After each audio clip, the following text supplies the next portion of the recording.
प्यारे बच्चों, स्वागत है आपका एक बार फिर से संजीव सर की क्लासेस में। और बताइए जी, पढ़ाई हो रही है? कर रहे हो पढ़ाई घर पे? बिल्कुल कीजिए, करनी भी आवश्यक है। और जैसा कि आप लिख रहे थे, बार बार कह भी रहे थे कि सर इतिहास की शुरुआत कराइए, तो आज भारत के इतिहास की शुरुआत हो रही है। और भारत के इतिहास की जो तीनों बैकग्राउंड है, हमारा एंशियंट इंडिया का, मिडिवल इंडिया का और आधुनिक भारत का, वो तीनों आज हम शुरू करा रहे हैं। ठीक है, तो चलिए इतिहास के इस दौर में स्वागत है आपका। अच्छा, तो सबसे पहले ये बताइए आप लोग मुझे कि भारत के इतिहास को आप लोग पढ़ने जा रहे हो, और भारत के इतिहास को आप लोग पढ़ते भी हो, और जब मैं केवल पूछता भी हूं आप लोगों से कि भी भारत के इतिहास को कितने भागों में बांटते हैं आप, तो आपका एक बहुत ही सीधा सा जवाब होता है प्राचीन भारत, मध्यकालीन भारत और आधुनिक भारत। और मैक्सिमम स्टूडेंट यही बताते हैं, जबकि भारत के इतिहास का ये सही वर्गीकरण नहीं है। अभी आपने देखा होगा, बोर्ड के ऊपर भी आप देखिए कि जो लिखा हुआ है भारतीय इतिहास का वर्गीकरण यानी classification of the Indian history, इसमें कहीं पर भी प्राचीन, मध्य और आधुनिक नहीं लिखा हुआ है। यहां लिखा हुआ है प्री हिस्ट्री यानी प्रागैतिहासिक काल, प्रोटो हिस्ट्री यानी आदि इतिहास काल, एपिक एज यानी महाकाव्य काल, और हिस्टोरिक पीरियड यानी ऐतिहासिक काल। तो यहां तो कहीं भी नहीं आया आपका प्राचीन, मध्य और आधुनिक। तो यही बात की हमें पड़ताल करनी है और बिल्कुल सिस्टमैटिक तरीके से इतिहास को समझना है। असल में इतिहास वो आईना है जो हमको हमारे अतीत से तो अवगत कराता ही है, बल्कि वर्तमान को निर्धारित करने में भी बहुत बड़ी भूमिका निभा सकता है। और आप देखें कि हमारा इतिहास बहुत गौरवशाली रहा है, और इस गौरवशाली अतीत को अगर हम ठीक से जान पाते हैं तो एक योग्य नागरिकता का विकास भी हम कर पाते हैं। और सही अर्थों में देखा जाए तो ये एक ऐसा प्रबंधन है, एक ऐसा मैनेजमेंट है कि जिसको जाने बिना हम अपने जीवन का जो संतुलित विकास है वो नहीं कर सकते। तो चलिए, इतिहास में स्वागत है आपका। और आप काफी लंबे समय से कह रहे थे कि इतिहास पढ़ाइए, इतिहास पढ़ाइए, तो आज इतिहास से ही हम शुरुआत कर रहे हैं अपनी। देखिए, भारत का इतिहास 4 भागों में बांटा जाता है। सबसे पहले प्री हिस्ट्री, दूसरा प्रोटो हिस्ट्री, तीसरा एपिक एज और चौथा हिस्टोरिक पीरियड। यानी ये भारतीय इतिहास की क्लासिफिकेशन है, मूल रूप से 4। अब देखिए, यहां पर जो प्री हिस्ट्री है, यहां से हम शुरुआत कर रहे हैं। मेरा आपसे एक सवाल है कि कोई भी देश का इतिहास पूरी दुनिया में 2 बातें बताता है, उस देश की संस्कृति को और वहां की सभ्यता को। तो हमारे देश में पहले क्या जन्मी थी, संस्कृति जन्मी थी या सभ्यता जन्मी थी? तो ये बहुत ही बड़ा सवाल है कि जो मैं आपसे पूछ रहा हूं। एक फिल्म आई थी पूर्व और पश्चिम, उसमें एक गाना आया था कि सभ्यता जहां पहले जन्मी उस देश की बात सुनाता हूं, भारत का रहने वाला हूं, भारत की बात सुनाता हूं। सुना होगा आपने इस गीत को, और बहुत ही प्रसिद्ध गीत रहा है। तो आप देखेंगे कि सभ्यता हमारे देश में सबसे पहले जन्मी, पूरी दुनिया में हम सिविलाइज्ड हुए, और उससे पहले भी हमारे देश में कुछ मौजूद था। तो वो क्या तत्व था जो हमारे देश में पहले से मौजूद था? तो वो तत्व था संस्कृति। आप देखेंगे कि मैंने यहां पर संस्कृति शब्द का इस्तेमाल किया कि उपकरण, संस्कृति पर आधारित और विभाजित काल। अब सवाल क्या है कि संस्कृति क्या होती है और सभ्यता क्या होती है? पहले इन दोनों का अंतर जान लीजिए, फिर हम इतिहास की शुरुआत करेंगे। सभ्यता जो होती है वो मल्टी डायमेंशनल होती है, उसमें एक से ज्यादा बातें शामिल होती है। यानी हम सभ्य उसे मानते हैं जिसके पास कपड़े हो, भाषा हो, विचार हो, लिपि हो, संस्कार हो, और उससे भी बड़ी बात यह है कि उसके पास इंस्टीट्यूशंस होने चाहिए, यानी संस्थाएं होनी चाहिए। जिस समाज के पास संस्थाएं नहीं होती वो सभ्य नहीं होता। उदाहरण के तौर पर आप देखिए कि आदि मानव को यह नहीं मालूम था कि विवाह क्या होता है। जो विवाह नामक संस्था थी वो वैदिक काल में स्थापित हुई, लेकिन संतान की उत्पत्ति तो हो रही थी। तो अगर संतान की उत्पत्ति हो रही थी तो उसको मान्यता पूरी तरीके से नहीं मिल पा रही थी, यानी कोई ऐसा सेक्रीफाइस उनके पास नहीं था कि जिससे कि वो एक नैतिक आचरण के आधार पर अपने जीवन की शुरुआत कर पाते।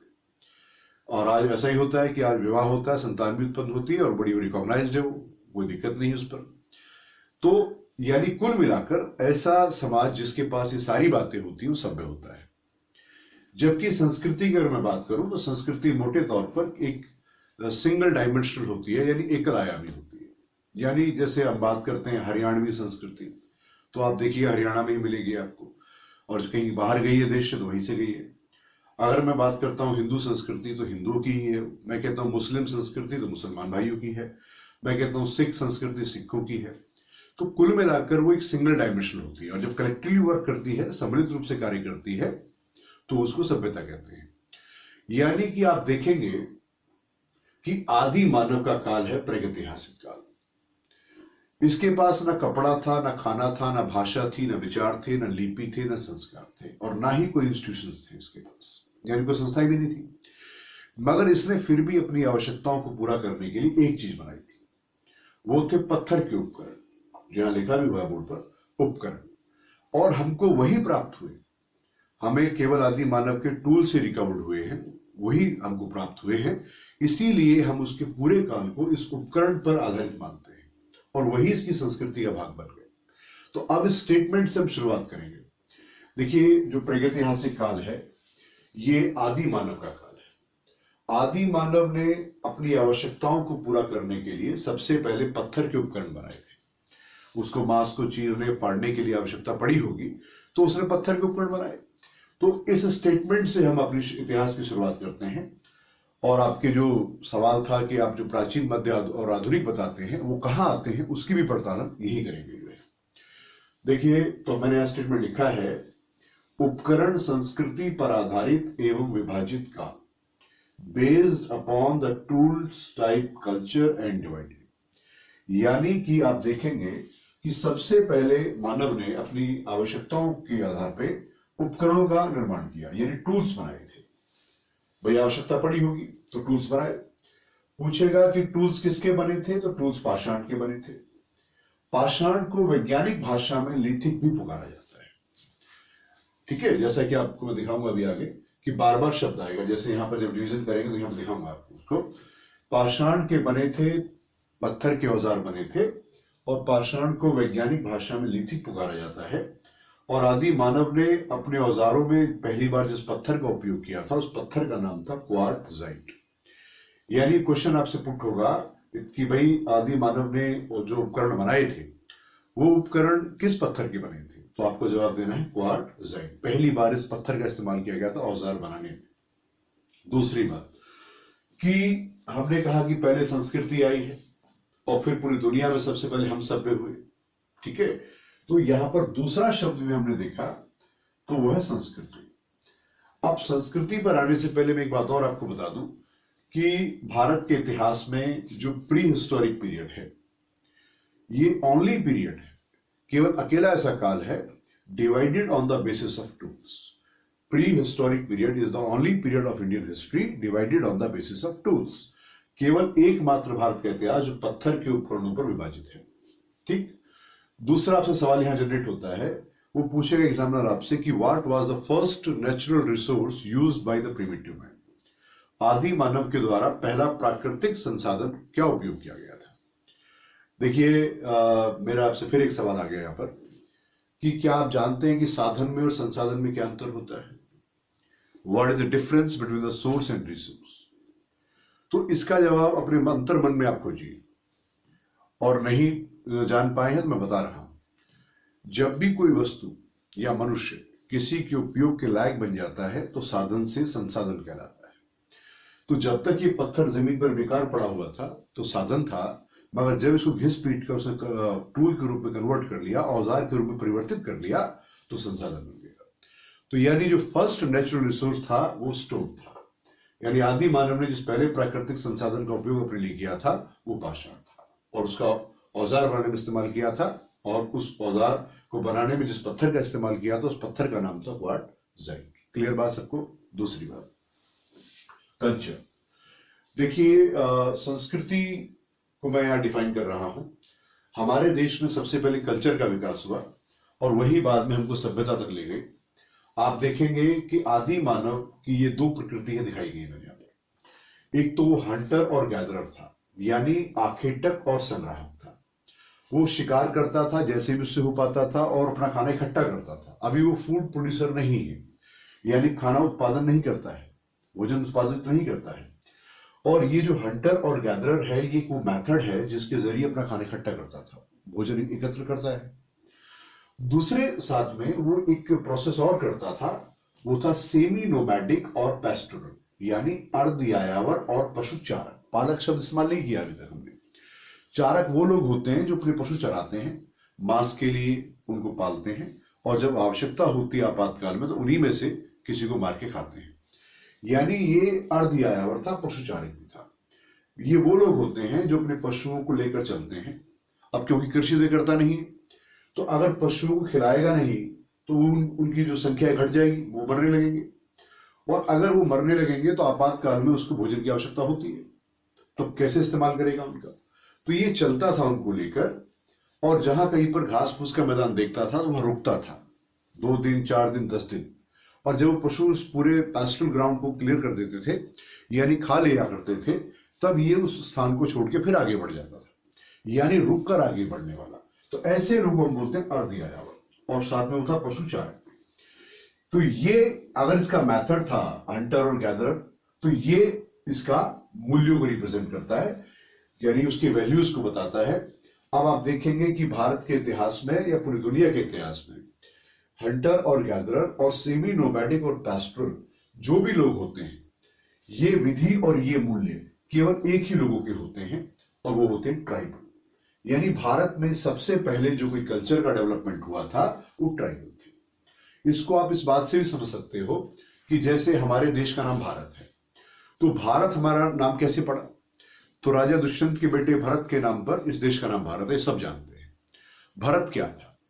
भरत ऋग्वेदिक काल का एक कबीला था, और कबीला माने होता है जनजाति। यानी कि भरत जन के नाम पर जिसका नाम भारत है, तो पहला जो जन था वो जन माने कबीला, और कबीला माने जनजाति। यानी कुल मिलाकर हमारे देश में सबसे पहले जो कल्चर डेवलप हुई थी वो ट्राइबल थी। यहां तक कोई दिक्कत किसी को? बात साफ हो गई। यानी सबसे पहले मनुष्य ने उपकरण बनाए, पाषाण के बने थे, उसको वैज्ञानिक भाषा में लिथिक भी कहते हैं, और जिस पत्थर का उपयोग किया था उसका नाम क्वार्ट्जाइट था। अगर हम संस्कृति की बात करें तो हंटर और गैदरर था शुरुआती चरण में। ये उसके विधि को बताता है, भोजन इकट्ठा करने की विधि थी, शिकार करके चाहे खाना इकट्ठा करके। और साथ में वो सेमी नोमैडिक और पैस्टोरल भी था, यानी अर्ध यायावर और पशुचारक भी था। ये इसके मूल्यों को रिप्रेजेंट करता है, और पूरी दुनिया में ये विधि यानी ये मेथड और ये वैल्यूज केवल ट्राइबल्स के ही होते हैं। तो यानी कुल मिलाकर भारत की जो पहली कल्चर है वो ट्राइबल थी। तीसरी बात कि हमने अभी कहा कि हमको आदि मानव के केवल टूल से रिकवर हुए, और हमने जो इस प्री हिस्टोरिक पीरियड का जो डिवीजन किया था वो on the basis of tools किया था। तो on the basis of tools जब प्री हिस्टोरिक पीरियड को डिवाइड किया जाता है तो केवल 5 भागों में इसको बांटा जाता है, जो ये बोर्ड पर आपके लिखे हुए हैं। पैलियोलिथिक यानी कि पुरा पाषाण। आप यहां गौर करिएगा कि बार बार पाषाण शब्द के लिए लिथिक शब्द आ रहा है हर वर्ड में। पुरा पाषाण यानी पैलियोलिथिक, मध्य पाषाण यानी मेसोलिथिक, नव पाषाण और सूक्ष्म पाषाण नियोलिथिक प्लस माइक्रोलिथिक, यहां भी लिथिक शब्द आ गया। ताम्र पाषाण यानी चाल्कोलिथिक, और महापाषाण यानी मेगालिथिक। यानी स्टोन के लिए जो साइंटिफिक टर्म इस्तेमाल होता है उसका नाम है लिथिक। क्लियर बात सभी को? साथ ही देखिए एक बात और ध्यान रखिएगा कि जो हमारा वर्तमान इतिहास है वो 4500 साल पुराना है, लेकिन प्रिमिटिव मैन ने सबसे ज्यादा जो समय बिताया वो इतिहास का ये कालखंड है। हमारे इतिहास का 99.9% जो हिस्ट्री है वो प्री हिस्ट्री में आती है, यानी लाखों साल गुजर गए उसको सभ्य होने में, तब जाके उसने सभ्यता के द्वार पे कदम रखा था। और वो इतना आसान नहीं था, और ये ब्रेवरी है कि कपड़ा नहीं है, खाना नहीं है, भाषा नहीं है, विचार नहीं है, लिपि नहीं है, संस्कार नहीं है, उसके बावजूद भी उसने प्रकृति के साथ संघर्ष किया होगा, और तब जाके जो वर्तमान नस्ल है होमोसेपियंस वो जीवित रह पाई होगी, और तब जाके वो विकास के रास्ते पर आगे आएगी। तो भारत के इतिहास का अवलोकन करना बहुत जरूरी है। भारत का इतिहास बहुत एक मैं समझता हूं कि एक प्रबंधकीय कौशल के साथ गुजरता है। वैसे लोगों से बात करते हैं जी भारत के इतिहास के बारे में बताइए, तो ज्यादातर लोग कहते हैं जी हिस्ट्री ज्योग्राफी बड़ी बेवफा, रात को पढ़ी दिन में सफा। तो ऐसा नहीं है। आप इसको सिस्टमैटिक तरीके से पढ़ेंगे तो जरूर आपको याद रहेगी। ठीक है, तो आज हमने ये पहल शुरू करी है, इसको आप सीखते जाइए और पढ़ते जाइए। तो हमने ये बात जान ली कि भारत में जो प्री हिस्टोरिक पीरियड था, ठीक है, उसमें उपकरण बने वो पाषाण के बने और क्वार्टजाइट से निर्मित थे। कल्चर उसकी ट्राइबल थी, किस बेसिस पर थी ये भी हमने जान लिया। और हमने जो उसका डिवीजन किया है वो on the basis of tools किया है। तो कितने भागों में किया था? 5 भागों में किया था। आपके सामने है पैलियोलिथिक, मेसोलिथिक, नियोलिथिक और माइक्रोलिथिक। और ताम्र पाषाण को चालकोलिथिक बोलते हैं। यहाँ पर पहली बार कॉपर इस्तेमाल हो रहा था। और मेगालिथिक महापाषाण का। इनके बारे में हम आपको डिटेल में पढ़ाएंगे जब हम हिस्ट्री की, अभी तो बेसिक शुरू कर रहे हैं, जब हम पहला चैप्टर आपको पढ़ाएंगे तो ये प्री हिस्ट्री हमारा पहला चैप्टर होगा इतिहास में। ठीक है, अब दूसरी बात कि अब तक हमने ये तो जान लिया कि प्रागैतिहासिक काल आदि मानव का काल था और उसमें उपकरण, संस्कृति और उसका विभाजन हम जान चुके हैं। अब सवाल क्या है? तो फिर सभ्यता अगर जन्मी है इस देश में तो वो कब आई? तो अब हम ये देखते हैं सभ्यता कब आई। चलिए,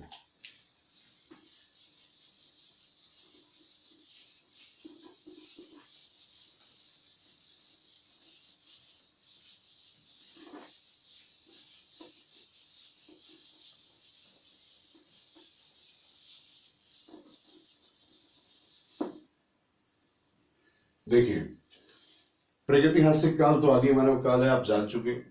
भारत में जो डेवलपमेंट ऑफ सिविलाइजेशन हुआ था, जो सभ्यता का विकास हुआ, वो यहां हम रख रहे हैं क्योंकि हमारी पहली सभ्यता थी वो थी सिंधु घाटी सभ्यता। ये सभी जानते हैं आप, सिंधु घाटी सभ्यता, इंडस वैली सिविलाइजेशन। ये जबकि दूसरी सभ्यता जो इसमें हम रखते हैं उसका नाम है वैदिक सभ्यता। वैदिक सभ्यता, वैदिक सिविलाइजेशन। ये आप देखेंगे कि सिंधु घाटी सभ्यता भारत की पहली नगरीय सभ्यता है, the first urbanization of India है। जबकि वैदिक सभ्यता एक रूरल सभ्यता थी, यानी ग्रामीण सभ्यता थी, जिसको आर्यंस ने डेवलप किया था। और जबकि इसके लिए जो मेकर थे वो द्रविड़ लोग थे। तो इस पर भी हम बात करेंगे। अब यहां पर एक बात जानने की ये है कि जब भी प्रोटो हिस्ट्री में वो आपसे पूछे सवाल कि कितनी सभ्यताएं आती है, तो केवल 2 ही बताना है आपको। एक तो सिंधु घाटी सभ्यता बताना है और एक वैदिक सभ्यता बताना है। इसके अलावा तीसरी कोई नहीं आती, ध्यान रखिएगा। एपिक एज में हमारे 2 महाकाव्य आते हैं, एक रामायण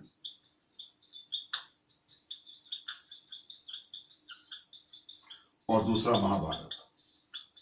इनकी भी हम चर्चा करेंगे विस्तार से। महाभारत, जबकि ऐतिहासिक काल में क्या था? देखिए, ये दोनों पीरियड एक ही समय में आते हैं। मैंने अलग अलग दिखाए आपको। दोनों पीरियड 6th सेंचुरी बीसी में आते हैं। अभी हम बाद में इसके इतिहास का जो वर्गीकरण अभी सीख लीजिए, फिर उसके बाद जो टाइम पीरियड कैसे बांटा था वो भी आपको बताएंगे। तो इसमें हम 3 डिवीजन करते हैं। प्राचीन भारत यहां आते हैं, जो आप बताते हैं एंशिएंट इंडिया, मध्यकालीन यानी कि मिडिवल इंडिया, और आधुनिक भारत, मॉडर्न इंडिया। यानी कि जो प्राचीन, मध्य और आधुनिक काल आप बताते हैं वो इतिहास का नहीं, वो ऐतिहासिक काल के भाग है। और ऐतिहासिक काल इतिहास का भाग है। तो आज के बाद ध्यान रखिएगा कि प्राचीन, मध्य, आधुनिक जो आप बात करते हैं वो हिस्टोरिक पीरियड का पार्ट है। और हिस्टोरिक पीरियड भारत में 6th सेंचुरी बीसी में शुरू होता है। और मिडिवल इंडिया में 2 डायनेस्टीज बड़ी खास रही। एक तो दिल्ली सल्तनत, दिल्ली सल्तनत, और मुगल साम्राज्य और मुगल, ये ठीक है।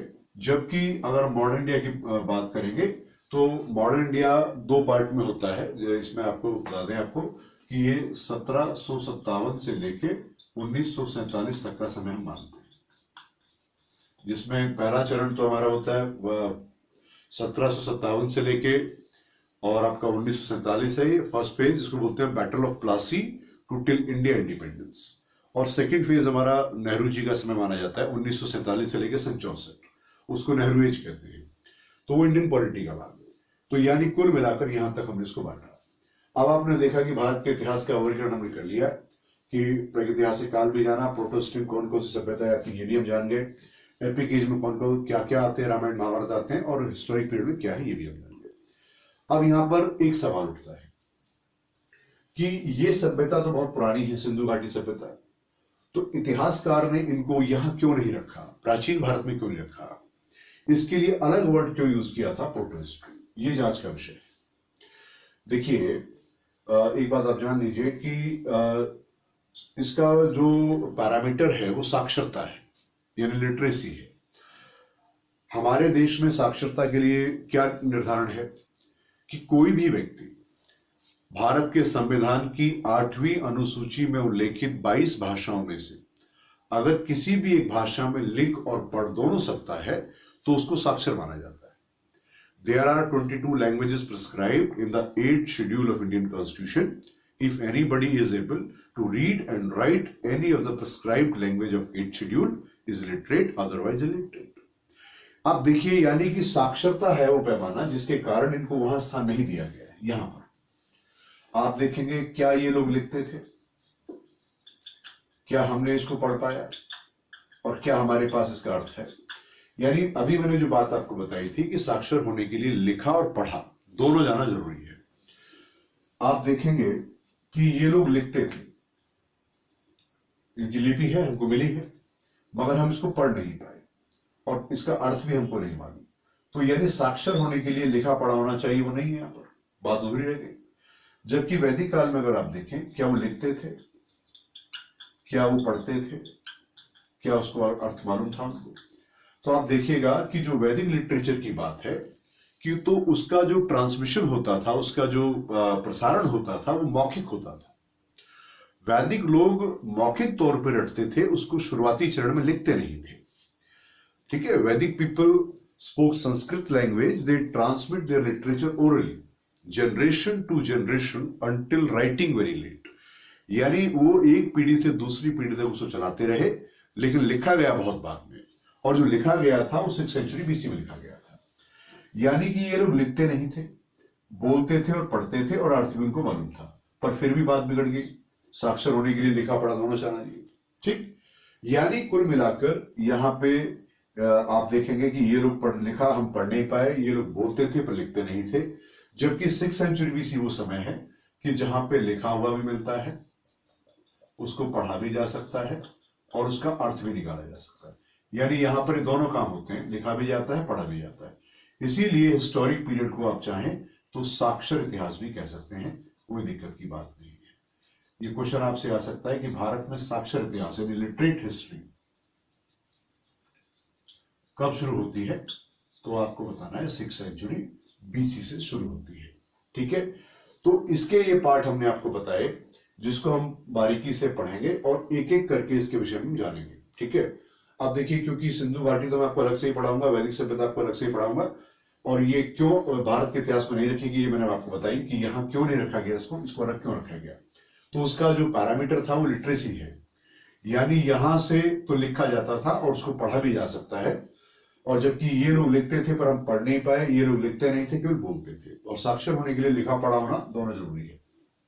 ठीक है, और अगर हम बात करें साक्षरता की तो 6th सेंचुरी बीसी से हमने मान लिया है कि 6th सेंचुरी बीसी से भारत में साक्षर इतिहास की शुरुआत होती है। और भारत में सबसे पहले अशोक के अभिलेख पढ़े गए थे, बात आप ध्यान रखिएगा। ठीक है, अशोक ने अपने अभिलेखों को 4 लिपियों में पेश किया था, ब्राह्मी, खरोष्ठी, अरेमाइक और यूनानी। सबसे पहले ब्रिटिश विद्वान जेम्स प्रिंसेप 1837 में अशोक के अभिलेखों का अर्थ याद करने में सफल रहे थे और उनके द्वारा सबसे पहले ब्राह्मी लिपि पढ़ी गई थी। और अशोक ने अपने सबसे ज्यादा अभिलेख भी ब्राह्मी लिपि में ही दिए थे। और अशोक ने अपनी बात को रखने के लिए यानी अपनी जनता को एड्रेस करने के लिए, संबोधन के लिए 3 माध्यमों का इस्तेमाल किया था, जिसमें 14 शिलालेख चलाए थे उन्होंने यानी 14 रॉक एडिक्ट्स, 7 स्तंभ लेख चलाए थे यानी 7 पिलर एडिक्ट चलाए थे, और 2 गुफा लेख बनाए थे उन्होंने यानी 2 केव एडिक्ट चलाए थे। ठीक है, तो ये आप समझिए बात को कि भारत में जो साक्षर इतिहास है तो उसमें सबसे पहले अगर कोई चीज पढ़ी गई तो अशोक के अभिलेख पढ़ी गई। क्लियर। अब देखिए रामायण और महाभारत की भी चर्चा कर लेते हैं हम। रामायण और महाभारत में हम देखें कि रामायण जो है वो भारत का आदि महाकाव्य है, यानी ओल्डेस्ट एपिक ऑफ इंडिया है, और इसको महर्षि वाल्मीकि जी ने लिखा है। साथ ही इसकी जो लैंग्वेज है वो प्राक संस्कृत है, संस्कृत नहीं बताना है, प्राक संस्कृत यानी ओल्ड संस्कृत बताना है। उसके बाद रामायण जो है इसकी रचना श्लोक रूप में हुई है, Ramayan written in form of shlokas, और रामायण में 24,000 श्लोक हैं, ठीक है, और 7 खंड हैं इसके, यानी 7 डिविजन्स हैं, और जो रामायण के खंड हैं वो कांड पुकारे जाते हैं, ठीक है। आपने सुना भी होगा सुंदर कांड, किष्किंधा कांड, ये सब कांड उसमें आते हैं, तो कांड पुकारे जाते हैं। और ये जो है रघुवंश का इतिहास है, आपने सुनी भी होगी, चौपाई की रघुकुल रीत सदा चली आई, प्राण जाए पर वचन न जाए, तो भगवान राम इसी वंश में हुए। जबकि हम बात करें महाभारत की, तो महाभारत भी जो है ये विश्व का सबसे बड़ा महाकाव्य है, वर्ल्ड्स लॉन्गेस्ट एपिक, और इसकी रचना भी श्लोक रूप में हुई है। इसकी भी भाषा वही है जो मैंने रामायण की आपको बताई थी, प्राक संस्कृत। वेद व्यास जी ने इसको लिखा, इसमें 1 लाख श्लोक हैं, और जो महाभारत है इसके टोटल 4 नाम है। पहला नाम इसका है जय संहिता, दूसरा नाम इसका भारत संहिता, तीसरा नाम महाभारत है, और चौथा नाम है इसका शत शताब्दी संहिता। शुरुआती चरण में जय संहिता में 10,000 श्लोक थे। जब आपसे पूछेगा कि इसमें 1 लाख श्लोक हो गए तो क्या नाम पड़ा, तो आपको बताना है शत शताब्दी संहिता, यानी कुल मिलाकर 4 नाम, ठीक है। उसके अलावा खंड इसमें 18 हैं, और वो खंड जैसे आपने रामायण के सुने थे वो कांड कहलाते थे, तो ये कहलाते हैं पर्व, यानी 18 पर्व है महाभारत में। और 18 पर्वों में एक पर्व बहुत खास है, भीष्म पर्व, और एक शांति पर्व। 2 पर्व हैं खास, एक तो शांति पर्व और एक भीष्म पर्व। शांति पर्व जो है वो महाभारत का सबसे बड़ा अध्याय है, the biggest chapter of Mahabharat. और जबकि भीष्म पर्व में भगवान श्री कृष्ण ने अर्जुन को कुरुक्षेत्र के मैदान में गीता का उपदेश दिया, तो ध्यान रखिएगा। और मंत्र पढ़ते हैं, वो श्लोक पढ़ते हैं कि जब जब होती धर्म की हानि प्रभु धरा पर आया है, फल की इच्छा छोड़कर हमको गीता में बतलाया। यानी अर्जुन का वो भ्रम मिटाते हैं कि भाई कर्म योग के रास्ते पर आप चलिए, ठीक है। तो गीता का उपदेश दिया था भीष्म पर्व में। और महाभारत का मीनिंग होता है, महा माने बड़ा और भारत माने लड़ाई। बहुत बड़ी लड़ाई हुई थी जो 18 अक्षौहिणी सेना लड़ी थी, 18 दिन चला था कुरुक्षेत्र के मैदान में, ध्यान रखिएगा। और इसके अलावा इसका जो वंश आप देखेंगे कि महाभारत में इसको रखा गया है, तो वंश इसका कुरुकुल का इतिहास है, और उसी में हुए थे 2 लोग, कौरव और पांडव, ठीक है। तो ये हमने जान लिया कि भारत के इतिहास की हम शुरुआत करेंगे तो उस प्रारंभिक दौर से करेंगे, बिल्कुल यहां से करेंगे। तो प्रागैतिहासिक काल के बारे में आपने जाना, सिंधु घाटी सभ्यता भारत की पहली नगरीय सभ्यता मानी जाती है, पहली सभ्यता भी है। ये नगरीय सभ्यता थी, ये वैदिक सभ्यता थी। 1921 तक हम भारत की पहली सभ्यता वैदिक सभ्यता को पुकारते थे, लेकिन जब 1921 में हड़प्पा खोज लिया गया तो ये स्पष्ट हो गया कि आर्यन से पहले भी हमारे देश में कोई रहता था, ठीक है। इसके बाद एपिक एज है जो कि 6th सेंचुरी में ही आता है, रामायण महाभारत, मैंने बताया इसके बारे में आपको। और हिस्टोरिक पीरियड के 3 डिवीजन है, प्राचीन, मध्य और आधुनिक। तो ये ध्यान रखिएगा कि कभी भी आप प्राचीन, मध्य, आधुनिक को इतिहास का नहीं भाग बताएंगे, ये ऐतिहासिक काल का भाग है। और ऐतिहासिक काल को ही साक्षर इतिहास भी कहते हैं, यानी यहां से लिखी हुई चीज को हम पढ़ भी पाते हैं। और सबसे पहले जो हमने पढ़ी वो शुभ के अभिलेख थे। क्लियर बात। तो हमने शुरुआत की है और भारत के इतिहास की ओर जा रहे हैं।